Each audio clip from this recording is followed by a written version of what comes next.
Welcome back, fellow dadders, or if this is your first time joining us, welcome. I know I hyped Season 3 up and talked about how great it was as an overall season, but that's not to say episode quality dipped in Season 4. Just as a whole, there's more valleys than Season 3, and that can probably be attributed to the longer season order. Also, you'll notice something with the intros as we head into Season 4.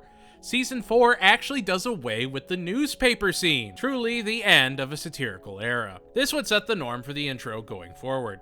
Season 4 actually has the second longest number of episodes of the Fox era, as these fluctuate a lot more than the TBS era would. It still has a ton of great episodes that were a delight to revisit, and we get all kinds of phenomenal recurring jokes and evolutions of character traits, especially with Roger. So let's get to it. We're almost halfway through the Fox era. How much higher can American Dad soar here in Season 4?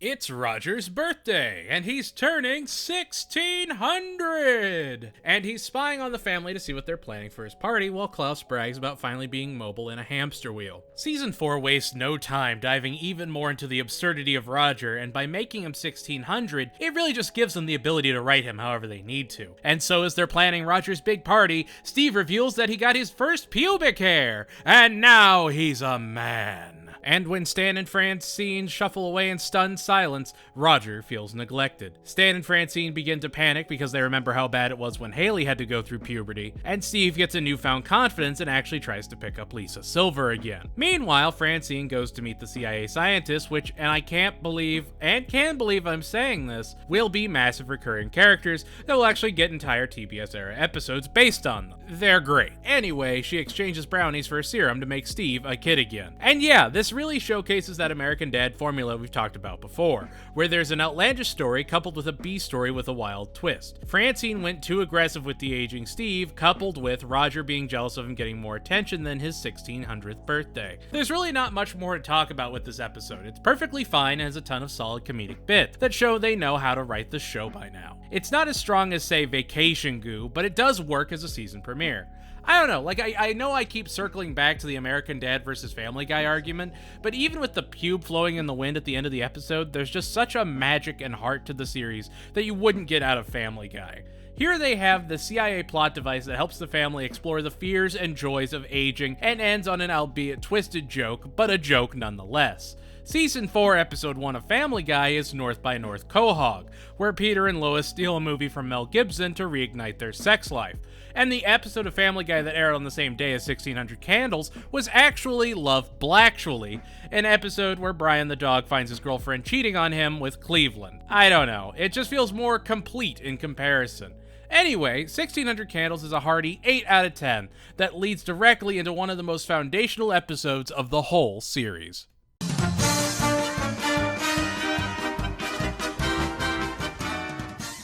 Now, we've talked about foundational episodes of American Dad before. Benchmarks that would change how American Dad is written forever.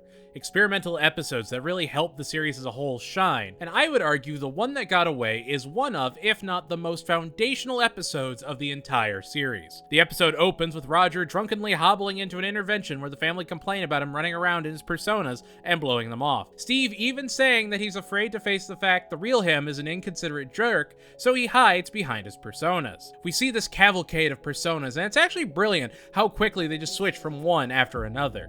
The family then finds Simon Says and gets addicted to its enchanting four-color ways. But that's not the A story. No, that's a simple little B story. No, the A story is Roger's card getting declined and discovering that a mysterious person has maxed out his credit card limit, and he's determined to hunt them down. The mysterious entity is none other than Sidney Huffman, a rogue Roger persona that had taken on a mind of its own, a Bible-publishing, God-loving, Johnny Appleseed-respecting naval boy who eats Dentine ice and treats his lady nice. And so yeah, the A story is literally Roger hunting Roger as he loses control of his personas and has to find a way to make peace with them. It's a 10 out of 10 episode. It has humor, it has wit, it plays off of the elements we'd seen up to this point in the series, and all this can be compared to the Family Guy episode at the same time. I Dream of Jesus, where Jesus comes back to life and has wacky adventures with Peter. Stan and the family lose their mind over Simon, and Roger hunts down a figment of his own imagination given form, compared to Surfin' Bird. The One That Got Away sets up Roger personas and is such a brilliant deep dive into Roger himself, even if you may not realize it on a first watch. American Dad rarely falls back or takes a step back, and The One That Got Away is no different. And this isn't even the only 10 out of 10 of the season. It's wild that there's so many high quality episodes and we're still so early into the show.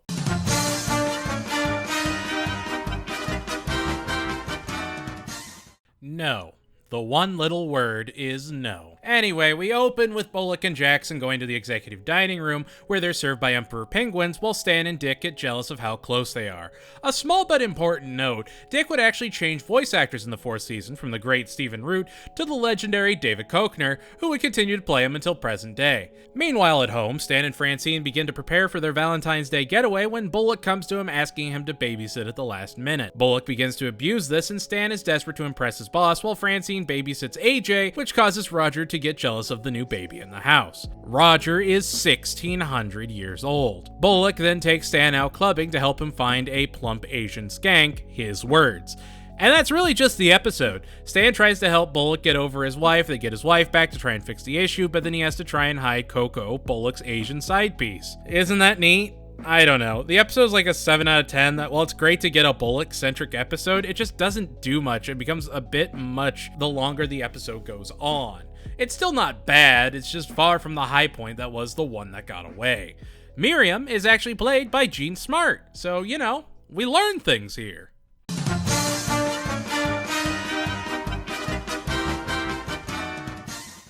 The episode opens with Steve practicing cello to impress a crush, and Haley taking Klaus on tour to see My Morning Jacket, which is actually a really neat bit of foreshadowing since they'd be featured in an episode in a later season. Anyway, Stan is training to become a pilot, and Francine forbids it when she tells him her previous fiancé was a pilot who disappeared and was only found alive after she'd found Stan and gotten engaged to him. Stan and Roger then begin to stage an event to see if Francine would choose him over her previous ex. It really plays on the idea of Stan's troubled childhood and needing to feel like he's someone's most important person in the world. It shows how fragile he is at the core of everything. Did he handle it well? No, absolutely not. But you can tell he did it because he loved Francine and wanted to make sure he was worth being chosen. It's flawed, but it does show character. We also get to see Roger's place again. The B story involves Steve and a seemingly friendly cat that gets run over and is just super hostile and violent towards him, but sweet to everyone else, which on paper isn't all that funny, except Scott Grimes' line delivery in season 4 is next level. I mean, the man is selling peak Steve at this point, and the anger in his voice is incredible. All the actors have cemented the voices and now are broadening them, but I think Steve really is a standout, especially since it's so drastically different from Scott Grimes' normal voice. Overall, the episode is a very solid watch and well worth the time. At the end of the episode, I mean, Francine is shown to be super clever. She knew Stan was spying on her to see how she'd react and decided to pretend to make him jealous. Like, they deserve each other, and it's handled just perfectly. It's an 8 out of 10 that lands more jokes than one little word and feels like a substantial step up. I actually went and watched some Family Guy episodes that came out at the same time period, and while people say that American Dad is the more nihilistic and darker of the two shows, I really think I have to disagree. American Dad strives to actually tell jokes, where Family Guy is just a transition from one cutaway gag to the next, episode after episode. I think as time has gone on, more people appreciate the work that has gone into American Dad through the years, but it's just wild to me that it was hailed as lesser compared to Surfin' Bird of all things. I don't know, I'm rambling. Best to just dive into the next episode, which is...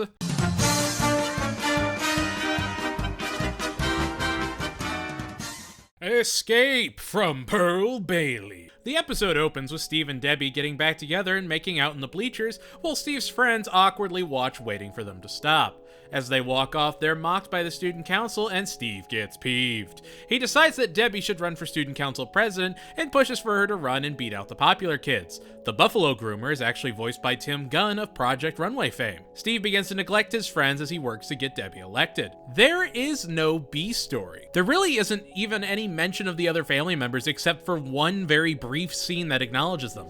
It's just a Steve episode, and it actually kind of works because of it. Anyway, on voting day, they make a website despite mocking Debbie, and Steve vows revenge by sabotaging the popular kids he thinks have ruined her run. We actually find out one of the popular girls, wildly enough, is Principal Lewis's daughter, though it's not really brought up ever again. And they actually called back to Toshi having a mail-order bride, but when Debbie finds out Steve has been doing all of this, she dumps him and he and his friends have to escape from Pearl Bailey, warrior style, after Steve finds out his friends helped make the slam page about Debbie.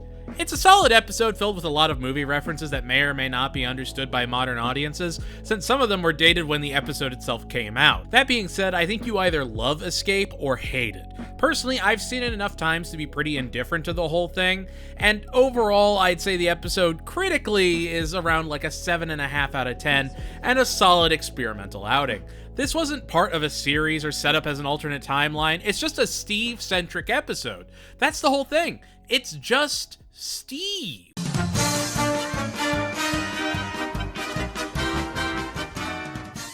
The episode opens with a reference to the CIA's body doubles before we hear that Jeff actually broke up with Haley, and she begins to lose it and has a catastrophic King Kong meltdown in a toy store, and they're told that if she has another meltdown like that, she'll end up in jail.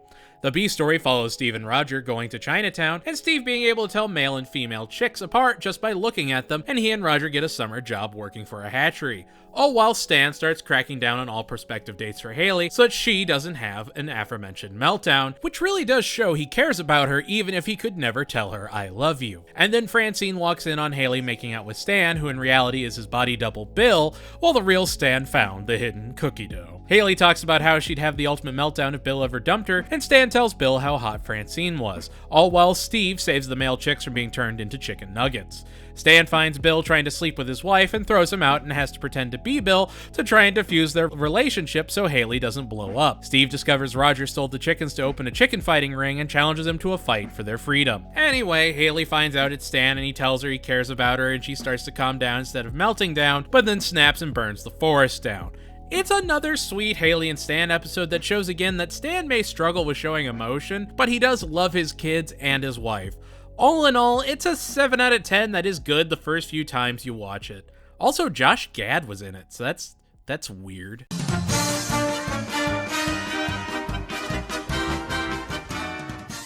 It's the Telethon episode! In order to save the CIA torture department, Stan puts on a telethon that he stole the idea of from Roger. Roger then begins to scheme to sabotage the entire thing as a means of getting back at him, Phantom of the Opera style, hence the name of the episode. The neat thing about this episode is, unlike Escape from Pearl Bailey, where it's a Steve-centric episode, everything happens around this telethon, and it involves as many characters as they could fit in one place. Greg, Terry, Irene Grossbard's sister, the Tiny Assassin and the This Doesn't Concern You Orchestra, Jeff, Steve, Snot, Barry, Toshi, and even a bear that had his itty-bitty brake lines cut on his tiny motorbike. We also see the return of Buckle and Shari. It's just really a phenomenal 10 out of 10 episode that showcases that they can swing the pendulum with real grace. They've spent the time investing in these characters. When you see them, you know what they're bringing to the episode, and between the different telethon segments and the Roger vs. Stan story, you get an episode that's elevated beyond the sum of its parts. I love Phantom of the Telethon, and it's easily one of my favorite episodes of all time. It's an episode that you could show someone that's never seen a single episode of American Dad and they'd still get it. This episode is a core spirit of what American Dad is. It's very much the same as, say, Tales from Springfield is to The Simpsons. It's all the characters at their absolute best, showcasing what makes the show so special. I have never met anyone that could hate Phantom of the Telethon. It may not be their favorite, but it could never be in a worst of list. If you hate Phantom of the Telethon, you hate American Dad. It's a shining beacon, and an episode you need to see for yourself to truly appreciate.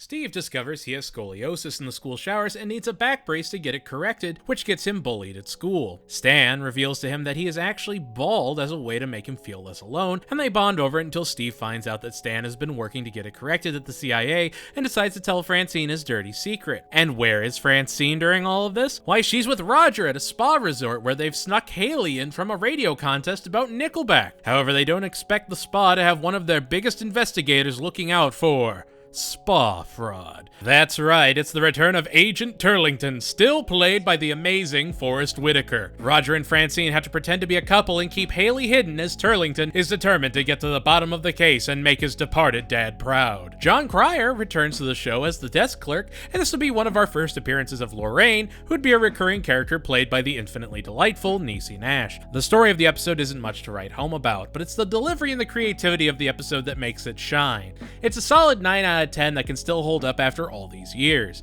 I think that's what makes American Dad just so much more timeless as we get into these middle seasons. They're much more focused on just telling funny stories rather than shoving pop culture references left and right. They have a star-studded cast, but for the most part, special guests aren't playing themselves, and even when they are, it's so outlandish that it works in their universe. American Dad builds its world rather than limping from week to week.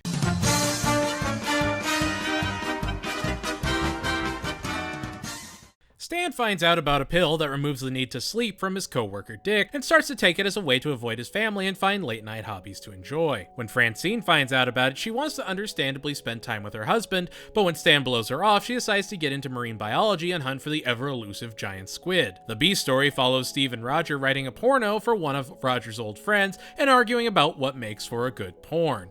I can't believe I'm saying this, but this will actually be canonical. Stan finds that he misses Francine, and eventually the two reconcile 60,000 leagues under the sea. It's sweet to see Stan start to naturally miss Francine as she pursues her passions, and Steve and Roger stories are typically pretty strong, though I'd say this one is actually largely forgettable. The episode is a 7 out of 10 maybe, that just kinda goes on for a little too long. It's not bad by any stretch, but I'd be very surprised if Stan Time is anyone's favorite episode. It's perfectly middling, but the one-off jokes elevate it.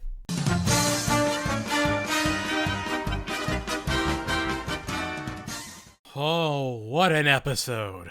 Roger gets caught having an affair as he pretends to be different members of different families, and the Smiths catch him when they decide to make a surprise visit to one of his stage plays. He keeps talking about how he has a problem and then doubles down as he goes on a family bender. Family Affair is a beautiful 10 out of 10 episode that centers around Roger perfectly. I guess there is a bit of a B story about Klaus being hyped about the fabulous Thunderbirds coming to town for a concert, but it's very minor in comparison, which gives them way more time to focus on some quality Roger story. It's also the first appearance of Reginald the Koala. He used to be nothing, now he's a koala, and he's cute as a button. We have Will Forte as a special guest and Ken Jeong, and overall Family Affair may be my favorite episode of the season. I love Family Affair even after all these years, and I keep coming back to and quoting it time and time again. It holds up with each rewatch, and you're always picking out new things the more you revisit it. Family Affair is one of those episodes that should be used to show anyone how brilliant American Dad can be. It shows how people have just stopped recognizing that Roger is an alien unless they need to for plot reasons, and I kinda like that that is the default. They just have so much more freedom with the characters now, and when freedoms are challenged, that's when we get episodes like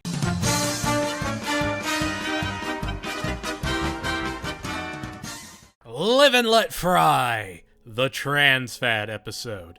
Yeah, there was a weird period in the 2000s where every show had a trans fats episode where trans fats are outlawed and either the characters smuggle trans fats in or struggle without their sweet, sweet grease. American Dad was no different, and good boy Steve, who is proud of being a scout, is manipulated by his dad into being effectively a grease mule, transporting trans fats across city lines and having an investigator come in to find out who's at the bottom of this diabolical grease ring. We're eating good this episode because it's yet another appearance of Agent Turlington.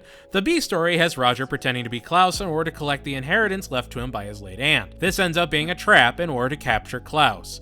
Yeah, neither story is particularly worthwhile, but the dialogue is still super sharp. This is actually the first appearance of Cheezers, Stan's pocket mouse. The episode is like a 6 out of 10. That hasn't particularly aged well, but it still has some charm that makes it worth watching.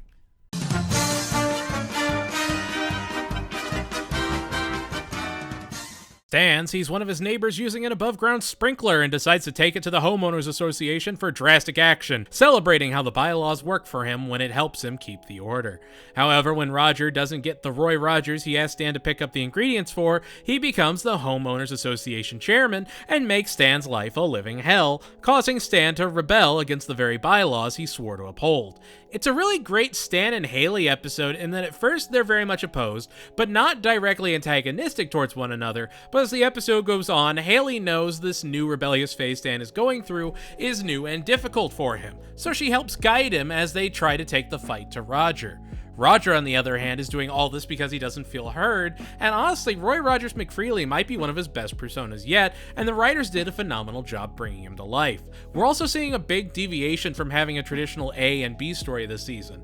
Unlike, say, Escape from Pearl Bailey, Roy Rogers still includes most of the characters, but very much focuses on Stan, Haley, and Roger, and their squad of rebels. We also see Linda Mamari again, and this is the first appearance of Cilantro, the singer, that would pop up a few more times in the show. All in all, Roy Rogers McFreely is another timeless American Dad episode that has a solid 10 out of 10 written all over it.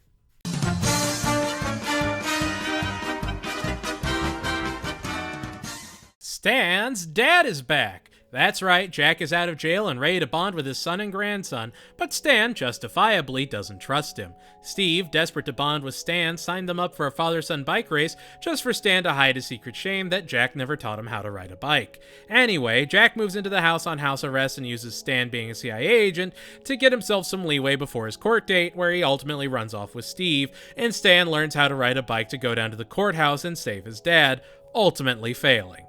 The A story is predictable and fine. The B story is the highlight of the episode, as it has Haley working as an intern at Roger's place under Roger and having to work for all of his different personas. But she eventually starts to play into the characters, eventually tricking Roger and getting her work credit signed. It's a solid B story, and you should watch the episode at least once, but just doesn't really do anything. I don't know, all things considered, it's maybe a 5 out of 10, and if I'm feeling generous on a full moon, maybe a 6 out of 10. Definitely far away from anything you could consider the strongest episode of the season.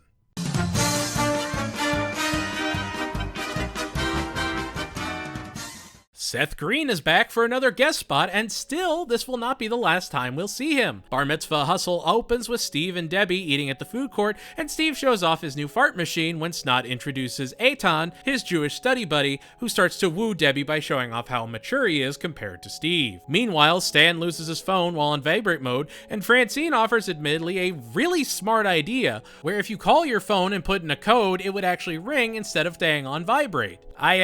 I'm kinda mad we don't have that in present day. Anyway, we cut back to Steve and the gang in school, where Eitan put out a ton of invitations to his bar mitzvah, where Debbie ends up dumping Steve so she can be with someone more mature. And so after falling out of a window at Roger's place, he vows that he's going to take what's precious to Eitan and begins scheming to rob his bar mitzvah. And so Steve begins putting together a crack team, including Barry, Toshi, and his uncle Roger. When they raid the bar mitzvah, they really hammer in just how poor Snot is, and as they break the AC and make Eitan self-conscious about someone stealing his gifts, their scheme is in full swing. Steve switched the checks in Eitan's pocket into Snot's and gets caught stealing when he didn't do anything, and yeah, it all kinda just falls apart. Eitan brings Snot before the Beit Din, while Stan questions the depth of the B story script and walks off set. I love it. Judd Hirsch is also one of the rabbi judging Snot, which is just great. Steve sells his toys and throws Snot the best bar mitzvah possible as a way to make amends as the episode ends. All in all, Bar Mitzvah Hustle is a solid episode with a lot of charm. It's an 8.5 out of 10 that is a fun with the formula and isn't afraid to push the boundary of what makes an animated comedy work.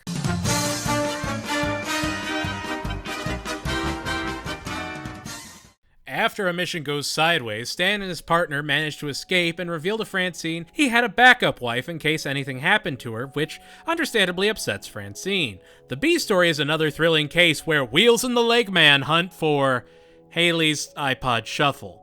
The Shuffle was a tinier version of an iPod. An iPod is what people used to listen to music off of. Feel old yet? Not everybody knows what an iPod is anymore. Time comes for us all. Anyway, Stan reveals that his backup wife is Dr. Tenor, his dentist, played by the always great Amy Sedaris of Strangers with Candy and BoJack Horseman fame. And so Francine decides to get a backup husband of her own, and the two begin to compete. All while Wheels and the Leg Man go all in as they try to fight over who can be good cop and bad cop. Francine gets with Jim, who is played by Patrick Wilson, who you'd probably recognize from The Conjuring and Season 2 of Fargo. The man knows how to do comedy, I will give him that. It's also the second appearance of Reginald the Koala. He'll change voices soon, but it's still a delight to see that cute as a button agent. Anyway, Jim kicks Stan out of a helicopter so that he can be with Francine, while Reginald looks on in horror. Stan makes it home only to find Dr. Tenor is holding Francine hostage while Jim looks to finish the job. And as they fight off their backup spouses, they fall back in love while Wheels and the Leg Man hang it up for another episode. Honestly, Wife Insurance is a solid 9 out of 10 that has a ton of great elements. It's not the best Wheels and the Leg Man B story, but it still gives you all those great notes you've come to expect.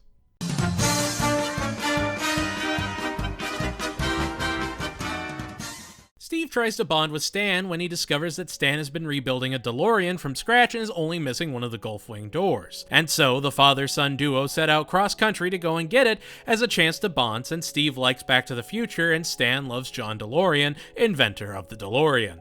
The B-story involves Francine, Haley, and Roger planning, well, a B-story. They try and figure out what they want to do while the boys are away, and ultimately get mind-freaked when Haley manages to get Chris Angel to freeze himself in their freezer. The story of the episode is pretty bare bones, but that's because it's used as a catalyst for a ton of fantastic jokes, including a great play on the tortoise and the hare, where the tortoise carries his friend's mangled corpse all the way to the finish line after Stan gets robbed by desert animals. The episode is a super solid 9.5 out of 10 that I keep coming back to over the years. Fantastic delivery, great dynamics, and again, just top-notch writing makes DeLorean's Story-Ann just another timeless adventure. There's so much crime in the desert!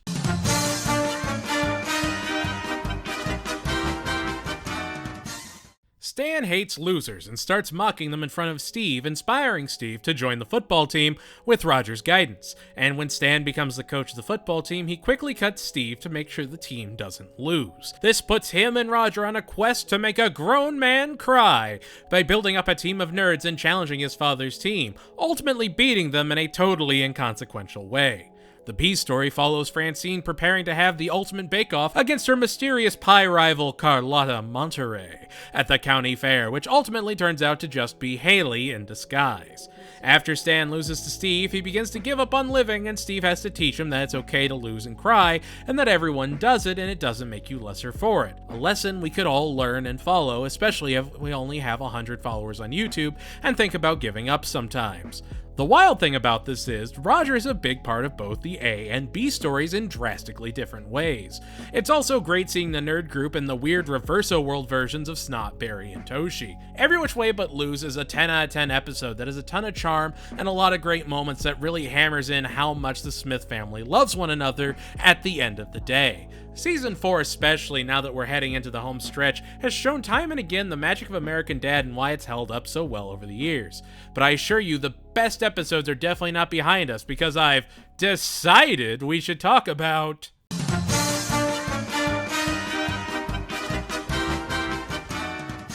Roger has been on the planet for a long time, and so the episode opens with a flashback of him going through history, bragging about how important he is, as he's the decider. The one that decides whether humanity lives or dies, and should anyone tip the scales, he'd make sure that no one would be spared his fury. The B story is Steve insulting Toshi, and so they decide to have a hot dog eating contest to see who has to eat in the later lunch period. When Stan finally calls Roger on his nonsense, they fly out to New Mexico to see Roger's ship, where it's discovered he wasn't a decider, he was a crash test dummy they didn't expect to survive, and his entire life's purpose goes up in smoke. He enters a deep depression that causes him to lose all hope until getting a job at a hot dog factory, where he gets his hands on a batch of bad hot dogs, and yeah, you see where this is going. Steve and Toshi almost eat the bad hot dogs, Roger just wants to feel important, and Stan realizes he needs to give him a chance to be himself. It's a 9 out of 10 episode that is just more really solid jokes that keep landing. Like, I know I keep fluffing up this season, but it can't be understated just how solid it really is. We're gonna get into episodes that are much more hit and miss, but for the most part, season 4 really is just jam-packed with quality. This would also be one of the first episodes Bob Odenkirk would guest star on, and man, I'm so excited to talk about his work in one of my favorite episodes of the whole series. We're still a little ways off from that one.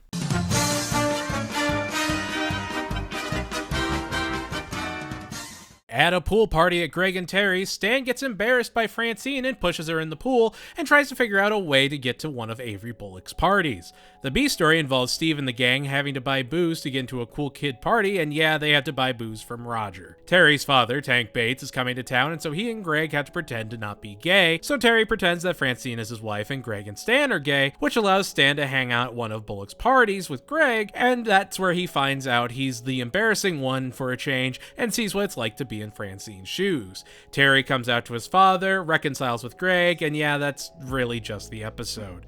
It's fine, it's not bad, it's not great, it's just kind of fine. It's got some good one-off jokes, and the jersey retiring ceremony is still pretty hysterical, but the episode ultimately just kind of feels weak after all this time. It's like a 6, maybe 7 out of 10.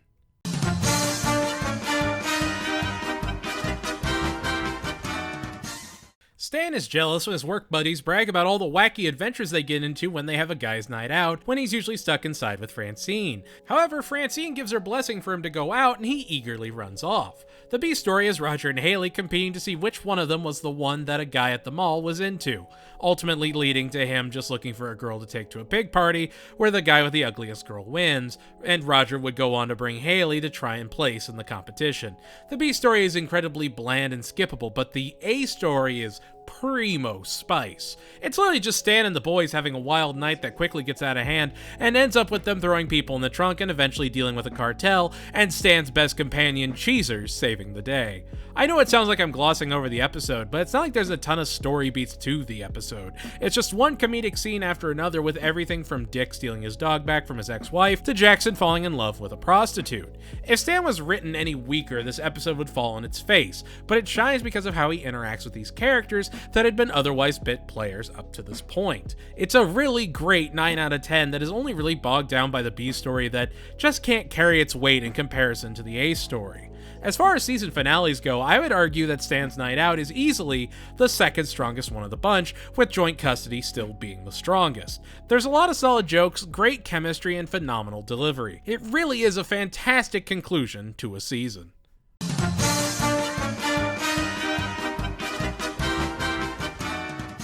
And there we have it. That's our first post-newspaper season down, and man, even though season 3 was probably the closest we get to a perfect season, just due to the length and just fantastic writing, season 4 definitely didn't disappoint, and I'd say there's more than a few episodes in the season that clear anything we talked about previously.